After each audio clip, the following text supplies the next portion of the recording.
నమస్తే, welcome to our channel. నేను సౌజన్య. IPS అధికారి ఏబి వెంకటేశ్వరరావుకి పోస్టింగ్ ఇవ్వాలి అని చెప్పేసి సుప్రీంకోర్టు తీర్పునిచ్చింది. సో అయినా కానీ ఇప్పుడు ఉన్నటువంటి ప్రభుత్వం లేదంటే సిఎస్ ఎందుకు ఆయనకి పోస్టింగ్ ఇవ్వట్లేదు? ఎవరు ఆపుతున్నారు? ఆ వెనుకున్నటువంటి వ్యక్తి ఎవరు?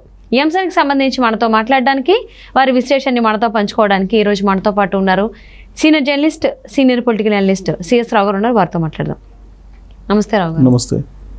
ఏబి వెంకటేశ్వరరావు గారికి పోస్టింగ్ ఇవ్వమని చెప్పేసి సుప్రీంకోర్టు ఆదేశాలు జారీ చేసింది.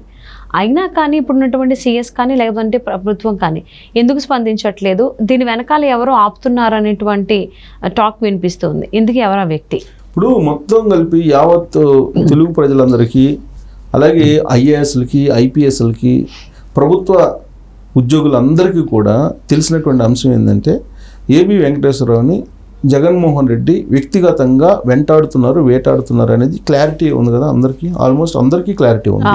దానికి కారణం ఏంటంటే ఎంటైర్ ఆయన ఐపీఎస్ కెరీర్లో ట్రాక్ రికార్డ్ చూస్తే ఎక్కడ కూడా ఆయన మీద అలిగేషన్స్ అనేవి లేవు. ప్లస్ కష్టపడి పైకి వచ్చినటువంటి ఫ్యామిలీ నుంచి వచ్చాడు ఆయన. వాళ్ళ ఫాదర్ టీచరు, ఒక మామూలు ఫ్యామిలీ నుంచి ఐపీఎస్ అయ్యి ఆయన అంచెలంచెలుగా ఎదుగుతూ ఐపీఎస్ సీనియర్ డీజీపీ క్యాడర్లో ఉండాలి. యాక్చువల్గా డీజీపీ కావాలి సీనియారిటీ ప్రకారం అయితే. కానీ ఆయన్ని గత 5 సంవత్సరాలుగా జగన్మోహన్ రెడ్డి వేటాడుతూ ఉన్నారు కెరీర్ పరంగా. అటు ఆయనేమో పవర్లోకి వచ్చారు. పవర్లోకి వచ్చిన తర్వాత ఫస్ట్ ఏబి వెంకటేశ్వరరావు మీద సస్పెన్షన్ పెట్టేశారు. దానికి కారణం ఏం చెప్పారు చెప్పడానికి? ఏదో ఇజ్రాయెల్ నుంచి అన్అఫిషియల్గా పరికరాలను ఏదో కొనుగోలు చేసి ఫోన్ ట్యాపింగ్ పాల్పడ్డారు అనేది ఆయన మీద ఉన్న ఆరోపణ చేసినటువంటి వాళ్ళు 5 సంవత్సరాలు అధికారంలో ఉన్న తర్వాత నిరూపించాల్సిన బాధ్యత ఉంది కదా, నిరూపించలేదు. నిరూపించకపోవడంతో పాటు కోర్టులో కూడా వాళ్ళు చెప్పినటువంటి వాదన వీగిపోయింది. సుప్రీంకోర్టు చాలా క్లియర్గా చెప్పింది ఏబి వెంకటేశ్వరరావు ఎలాంటి కొనుగోలు చేయలేదు ఇల్లీగల్గా, కాబట్టి ఆయన నిరపరాధి, మీరు ఆయన్ని తీసుకోండి, సర్వీస్లోకి తీసుకోవాలని చెప్పింది. చెప్పినప్పుడు తీసుకోవాలి అనివార్యంగా. తీసుకున్న తర్వాత మళ్ళీ సేమ్ అలిగేషన్స్ తోటి ఆయన్ని జస్ట్ వితిన్ 2-3 డేస్లో మళ్ళీ సస్పెండ్ చేసింది. దాని మీద ఆయన మళ్ళీ క్యాట్కి వెళ్ళాడు, సెంట్రల్ అడ్మినిస్ట్రేషన్ ట్రిబ్యునల్కి వెళ్ళారు. అక్కడ ఏం చేశారు, మళ్ళీ ఇదే అలిగేషన్ తోటి సస్పెండ్ చేయటం ఏంటి అని చెప్పేసి వాళ్ళు కొట్టేశారు ఆ కేసుని. కొట్టేసినప్పుడు ఇమీడియట్గా సర్వీస్లో తీసుకోవాలి కదా. తీసుకోవాల్సిన బాధ్యత ఎవరిది? ఎలక్షన్ కమిషన్ కూడా ఉంది కదా, ప్రభుత్వాన్ని చీఫ్ సెక్రటరీది కూడా ఉంది కదా. మరి ఎందుకు ఆయన తీసుకోలేదని అంటే జగన్మోహన్ రెడ్డి లండన్ వెళ్తూ చీఫ్ సెక్రటరీగా ఉన్నటువంటి జవహర్ రెడ్డికి ఒక ఆదేశం జారీ చేసి వెళ్ళారు మౌఖికంగా. స్వామి భక్తితో ఆయన ఏం చేశారు, హైకోర్టులో వెకేషన్ పిటిషన్ వేశారు ఈయన క్యాట్ తీర్పు మీద సవాల్ చేస్తూ. అది హైకోర్టు చీఫ్ జస్టిస్ దాన్ని యాక్సెప్ట్ చేయలేదు. సో అది యాక్సెప్ట్ చేయనప్పుడు సర్వీస్లోకి తీసుకోవాలి కదా నిబంధనల ప్రకారం, తీసుకోవాలి. అయినా కానీ తీసుకోకపోయినందువల్ల ఇప్పుడు దాన్ని సవాల్ చేస్తూ ఎలక్షన్ కమిషన్కి లెటర్ రాశాడు ఏబి వెంకటేశ్వరరావు. మీరు ఎందుకు తీసుకోరు నన్ను అని చెప్పి, చీఫ్ సెక్రటరీ తీసుకోవట్లేదు, ఎందుకు తీసుకోరు, మీరు ఆర్డర్ చేయండి అని. ఎందుకు? ఇప్పుడు ఎలక్షన్ కమిషన్ అండర్లో మొత్తం అడ్మినిస్ట్రేషన్ ఉంది కాబట్టి లెటర్ రాశాడు. లెటర్ రాసినా కానీ అక్కడి నుంచి మళ్ళీ రిప్లై రాలేదు. అంటే ఇన్ని వ్యవస్థలు ఇన్ని చెప్పినా కానీ వినకుండా ఆయన్ని సర్వీస్లోకి తీసుకోవట్లేదు అని అంటే దీని వెనక ఖచ్చితంగా ఏదో బలమైనటువంటి శక్తి ఉండాలిగా. జగన్మోహన్ రెడ్డికి మించినటువంటి శక్తి అది, జగన్మోహన్ రెడ్డి ప్రయోగిస్తున్నటువంటి శక్తి, లేదంటే జగన్మోహన్ రెడ్డి ఆడిస్తున్నటువంటి శక్తి, ఏదో ఒక శక్తి అయితే ఉండాలి కదా. అంటే ఏదో అదృశ్య శక్తి ఏబి వెంకటేశ్వరరావు గారు పోస్టింగ్లోకి రాకుండా ఆపుతుంది అంటారా? ఖచ్చితంగా. ఆకపోతే ఇన్ని వ్యవస్థలు తీసుకోమని చెప్తూ ఉంటే మరి ఆ వ్యవస్థలను కాదని ఆయన ఎందుకు పోస్టింగ్లో తీసుకోరు? ఖచ్చితంగా ఏదో బలమైనటువంటి శక్తి అయితే ఉండి ఉంటుంది. ఏంటి ఆ బలమైన శక్తి అనే దాని మీద చాలా చర్చ జరుగుతుంది. ఒకవేళ బలమైన శక్తి లేకపోతే మాత్రం డెఫినెట్గా ఆయన సర్వీస్లో తీసుకోవాల్సిందే. ఎన్నికల కమిషన్ ఒకవైపు, ఇంకొక వైపు కోర్టులు ఎన్ని ఇన్వాల్వ్ అయినాయి, అయినా కానీ ఆయన్ని తీసుకోవట్లేదంటే ఇంతకంటే బలమైన శక్తి ఏదో ఉండాలిగా. అది ఢిల్లీలో ఉంది. ఆ ఢిల్లీలో ఏంటి ఆ శక్తి అని అంటే అక్కడ పిఎం ఆఫీస్లో బాగా లైజనింగ్ చేసేటువంటి ఒక వ్యక్తి జగన్మోహన్ రెడ్డికి అత్యంత సన్నిహితంగా ఉన్నారు. ఆయనకి తిరుమలలో కీలకమైనటువంటి పోస్టు ఇచ్చారు. ఆయన ఇలాంటి లైజనింగ్లు చేయడంలో కానీ లేదా ఢిల్లీలో జగన్మోహన్ రెడ్డి కోసం ఏ స్థాయిలోనైనా చక్రం తిప్పేటువంటి అధికారి ఆయన. ఆయనకి తిరుమలలో కీలకమైనటువంటి పోస్ట్ ఇచ్చారు. ఈవెన్ అవినాష్ రెడ్డి సిబిఐ అరెస్టును కూడా ఆపేయగలిగినటువంటి శక్తి అది.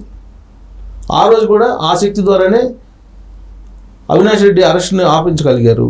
జగన్మోహన్ రెడ్డి బెయిల్ కూడా ఆ శక్తి ఆపించగలిగింది.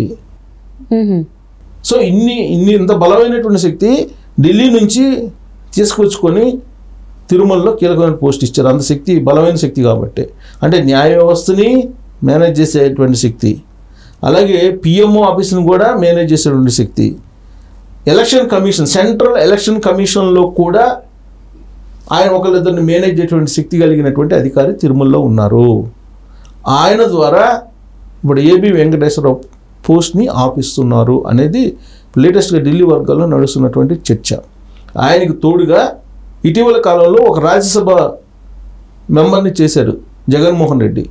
ఒక రాజ్యసభ మెంబరు ప్లస్ ఆయన ఒక పెద్ద ప్రముఖ అడ్వకేట్గా కూడా పేరుగాంచారు. సో ఈయన ఇద్దరు కలిసి ఏబి వెంకటేశ్వరరావు పోస్ట్ని ఆపిస్తున్నారు. దానికి పిఎంఓ ఆఫీసు, అలాగే సెంట్రల్ ఎలక్షన్ కమిషను, వీటన్నిటినీ కూడా వాళ్ళు కంట్రోల్ చేస్తున్నారు, లైజనింగ్ చేస్తున్నారు. లైజనింగ్ చేయడం ద్వారా కంట్రోల్ చేస్తున్నారు అనేది వాస్తవంగా నేను చెప్పినట్టు తిరుమలలో ఉన్నటువంటి కీలక అధికారి ఆ మధ్యకాలంలో ఒక ప్రముఖ జడ్జికి డైమండ్ వాచ్ 3 కోట్ల రూపాయలు విలువ చేసే డైమండ్ వాచ్ ఇవ్వబోతే ఆ జడ్జి గెట్ అవుట్ అని చెప్పి పంపించారట. ఆ న్యూస్ కూడా బయటకు వచ్చింది. ఆ వ్యక్తి ఇప్పుడు ఈ మొత్తం లైజనింగ్ చేస్తున్నాడు. లండన్ వెళ్తూ ఈ టాస్క్ని అతనికి అప్పచెప్పాడు జగన్మోహన్ రెడ్డి అనేది వైఎస్ఆర్ కాంగ్రెస్ పార్టీలో వినిపిస్తున్నటువంటి ఒక చర్చ, అలాగే పోలీసు వర్గాల్లో కూడా వినిపిస్తున్నటువంటి ఒక మాట. మే 31కి ఏబి వెంకటేశ్వరరావు గారు రిటైర్ అవబోతున్నారు కదా, ఆ లోపు కూడా ఆయనకి పోస్టింగ్ వచ్చేటువంటి ఛాన్స్ లేదంటారా? జగన్మోహన్ రెడ్డి ఆర్డర్ వేసి వెళ్ళింది ఏంటంటే సర్వీస్లో అతను రిటైర్ కాకూడదు, మళ్ళీ సర్వీస్లోకి అతను తీసుకోకూడదు, మీరు ఏం చేస్తారో చేయండి అని ఆర్డర్ వేసి వెళ్ళారు. మౌఖికంగా చీఫ్ సెక్రటరీకి, అలాగే ఆయన తిరుమలలో పెట్టినటువంటి కీలక అధికారికి ఆర్డర్ వేసి వెళ్ళారు. ఇటు చీఫ్ సెక్రటరీ, అటు తిరుమలలో ఉండేటువంటి కీలకమైనటువంటి అధికారి ఇద్దరు కలిసి ఈ డ్రామాని రక్తి కట్టిస్తూ ఉన్నారు. సో కాబట్టి ఏబి వెంకటేశ్వరరావు ఎంత ప్రయత్నం చేసినా, వ్యవస్థలు ఏబి వెంకటేశ్వరరావు వైపు ఉన్నా ఈ శక్తుల్ని అడ్డుకునేటువంటి ప్రయత్నం చేయట్లేదు. ఈ శక్తుల్ని కాదని పోస్టింగ్ తీసుకునే పరిస్థితి కనిపించట్లేదు అనేది వినిపిస్తుంది. సో ఆ తిరుమలలో ఉండేటువంటి కీలక అధికారి ఎవరు, ఢిల్లీలో ఉన్నటువంటి మరొక రాజ్యసభ సభ్యుడు పిఎం ఆఫీసులో లైజనింగ్ చేస్తున్నారు. వాళ్ళిద్దరు ఎవరు అనేది మన నెట్జన్లకు అర్థమైపోయి ఉంటుంది బహుశా నేను అనుకోవటం. ఆల్రెడీ హింట్స్ కూడా ఇచ్చాను. జగన్మోహన్ రెడ్డి ఇప్పటి వరకు ఆయన అరెస్ట్ కాకుండా ఉండటం కానీ, జైల్లోకి వెళ్ళకుండా ఉండటం కానీ, బాబాయ్ గొడ్డలి కేసును ఆలస్యం చేయటం కానీ, ఇవన్నీ కూడా లాస్ట్కి అమిత్ షా అపాయింట్మెంట్ పెట్టించడంలో కూడా ఆ శక్తులే పనిచేశాయి. ఎందుకన్నా హింట్ అవసరం లేదు. ఆ శక్తులే ఇప్పుడు ఏబి వెంకటేశ్వరరావు సర్వీస్లోకి చేరడానికి ఇష్టం లేకుండా వాళ్ళు పనిచేస్తున్నారు. ఆ శక్తులే అడ్డుకుంటున్నాయి సర్వీస్లోకి చేరకుండా ఏబి వెంకటేశ్వరరావు అనేది మాత్రం మనం చెప్పడానికి ఢిల్లీ వర్గాల నుంచి నాకు అందుతున్నటువంటి సమాచారం, ఢిల్లీలో కొంతమంది మాట్లాడుకున్నటువంటి అంశం. సో మే 31 తారీఖుతో అయితే ఏబి వెంకటేశ్వరరావు గారి సర్వీస్ అయిపోతుంది, రిటైర్మెంట్కి వచ్చేస్తున్నారు ఆయన. మరి ఆలోపు ఆయన విధుల్లోకి వస్తారా? మరి చాలా ప్రయత్నాలు చేస్తున్నారు ఆయన మీద. అదృష్టశక్తులు కాదని రాగలరా? అదే ఆయన క్యాట్ దగ్గరికి వెళ్ళారు, సుప్రీంకోర్టు దగ్గరికి వెళ్ళారు, అన్నీ వచ్చాయి. ఇప్పుడు మళ్ళీ ఎలక్షన్ కమిషన్ దగ్గరికి కూడా వెళ్ళారు. మరి చూద్దామండి, ఇప్పుడు అంతా ఎలక్షన్ కమిషన్ చేతిలోనే ఉంది కాబట్టి మరి ఆలోపు ఆయన విధుల్లోకి వస్తారా రారా అనేది చూద్దాం. థ్యాంక్ యూ సో మచ్ రావు గారు. Thank you.